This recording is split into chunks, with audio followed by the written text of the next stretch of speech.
don't do a lot of interviews, Tim, so this is new. I'm not rehearsed, man. Well, let's just start by you telling me your name and what you do. My name is Jenny Sones. My name is Melissa Torito. Robert R.J. McJimsey, Premier South Roofing, owner, president, captain.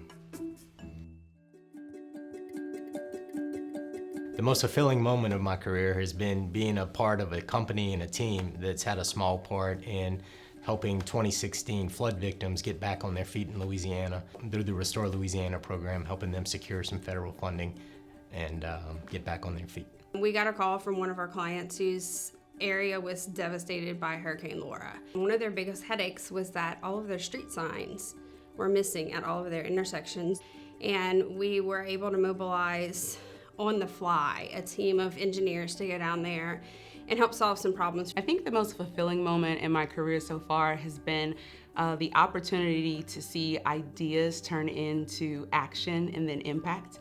I'm gonna get the opportunity to touch people in so many different ways, and in the midst of a global pandemic and the most unprecedented weather events we've probably seen. So in that, seeing that our quick actions and the things that we get to do really show impact to the community, and when people see and feel your work, I think that's so rewarding. Thanksgiving, we were having a Friendsgiving potluck lunch at our office, and one of our employees, as we were going around the table saying what we were most thankful for, our employee said, "My job," because it allowed he and his wife to have a second kid.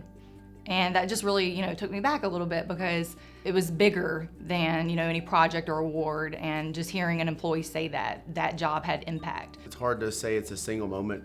I guess putting the food on so many plates is the single most, important thing every week. So I can't put a trophy or a medal on one single event, but getting able to feed so many people. So I think I gotta put it like that. One book that really helped me professionally was The Art of Happiness at Work by the Dalai Lama and Howard Cutler. I was unfortunately in a toxic work environment, and so I would listen to this book on tape on the way to work, and it really helped me sort of reframe some of my thinking, muster up some compassion for people, and really just find a way to cope with the situation until I was able to move on to a happier work environment. So a book that I read very early on when I started to become on the leadership track at Falk & Winkler is Lean In by Sheryl Sandberg. She talks a lot about culture within a business and what they do, from leadership to employees. And so I think that regardless of the situation the world is going through, culture in your business is very important to that business. So it's a book, The Confidence Code by Katty Kay and Andrea Shipman. It kind of dives into how being agile and being flexible, because this year has, thrown so many things at us, we've had to just adjust. And so that book talks about adjusting your style. Probably have to be Seabiscuit, and I just found it so inspiring. This horse that was racing during the Great Depression, and he had some setbacks, and he wasn't very good at the beginning, but he stuck with it and he kept going, and that's sort of me. So I felt really inspired by Seabiscuit in my earlier days. Definitely the autobiography of Malcolm X. I read that book when I was in 7th grade, and it gave me a lot of confidence. It taught me self-love, it taught me self-confidence, and you definitely can't, go out in this business or, in this business space without having a level of confidence. The Last Lecture by Randy Pausch. A few cool points that stuck with me because I read it 8-9 years ago. Never lose that childlike sense we have, care for each other, help others. And one kind of emotional thing that at the time when I read it, I thought it was cool, and now, growing up, being a dad, it sticks with me now is, a full day, if you can laugh, cry, and be thankful, it's a pretty cool day. And entrepreneur and advisor or anyone could definitely benefit from that book. What did I learn the hard way? In an established business like McDonald's or a fourth generational business like the Luzo Companies, one thing I've learned the hard way is to maintain the entrepreneurial spirit and entrepreneurial drive. When you've got a business that has lasted 60 plus years, and it's got a system that's tried and true, and it's got a bow neatly tied on top of it, one of the greatest challenges is to say, how can I change this for the better? What I had to learn the hard way was the value of my gifts and talents. A lot of times when you're new in the industry, in any industry, people recognize that, and sometimes, you're taken advantage of and things like that. So I had to learn the hard way the value of what I could offer. Definitely, as a professional, being familiar with public speaking techniques. Being a professional, you normally don't think that you are gonna have to be in that situation where you gotta speak publicly to small and large groups. So it definitely was a fear of mine prior to taking this position, and something I definitely had to work through. I'm still learning it, but that it's okay to say no. Sometimes a no to someone else is a yes to yourself, and you have to prioritize yourself. You can still be a great and kind person and say no. My father used to tell me when I was a child that experience is not the best teacher, it's just the hardest. Unfortunately, it's been the way that I've gone a number of different instances. Something that I had to learn the hard way is to always pay attention to detail. And it's always helpful to have someone else to bump ideas off of or to get guidance from. Every day I learn something new, I can honestly say that. And that's the great part about what I do, is every project is different.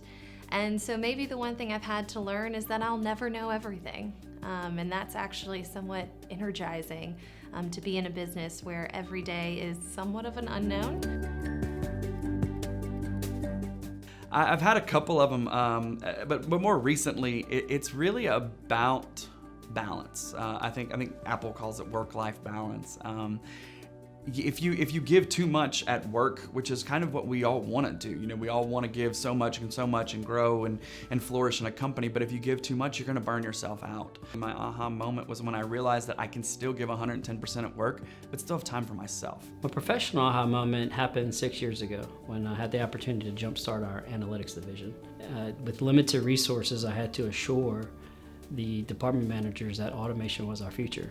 And what I found was something extremely powerful, and that was how can I align business leaders with IT and extract data from one side of the business and empower them on the other side of business. My professional aha moment was when I was on a mission trip in New Delhi. There's an amazing eye facility called Dr. Shroff's Charity Eye Hospital. And when I was there, I was actually with one of the resident physicians and watched him perform 100 cataract surgeries in a single day. Thinking about all the different lives that he was going to be able to touch just in that one day. And then if you sort of stretch that out over a career, all the lives that I would be able to touch, for all the people in Louisiana who are having vision issues. It kind of inspired me to become, a high volume surgeon taking care of many, many people every single week. Well, there's a couple questions that we didn't give you prepared. Great. I love surprises. So there's a little surprise. Oh God. I love surprises though. There's a couple more questions that you were not given. Ooh. That we're gonna ask you. Oh, great. Pop quiz. If you could go back in time, or forward in time, what year would you travel to and why? Oh, that's such a good question.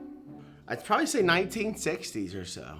Okay. 1960s. My dad said it was a pretty rad era, I'm all about the cell phones have created such a problem. Now in business, I can answer 100 questions in 10 minutes. I would travel to the 60s. I would travel to the 60s because it's such a changing time for America, especially for African Americans. I would also go back to that particular time period because I saw that there was, as far as like the way we carried ourselves and just the culture in America was just totally different. In this day and age, I'm very fascinated by our American founding fathers. I'm very curious. I would love to ask them, how did they see America in 2020? And I think that would be really cool. What did you want to be when you were little? Oh, okay. I wanted to be a lot of things. When I was very young, I wanted to be a pay lady, which is a cashier, because I like pressing the buttons. which is funny now because I still like to type, but I wanted to be a pay lady because I like pressing the buttons, and I thought that they kept the money. When I was a kid, I wanted to be an Egyptologist, and I even went so far to study Egyptology in college and learn hieroglyphics. Then I decided I liked people better than, looking at old rocks with carvings on them, so. Well, I always wanted to be a figure skater growing up, and for some reason my parents live in South Louisiana, so my dreams were crushed at a pretty young age. I think an answer that is pretty typical would say astronaut or something like that, or want to be a baseball player, but truthfully, I always wanted to be in Top Gun. I always wanted to be in Top Gun, fly fighter jets, or just be Tom Cruise in that movie. He seemed to have it all.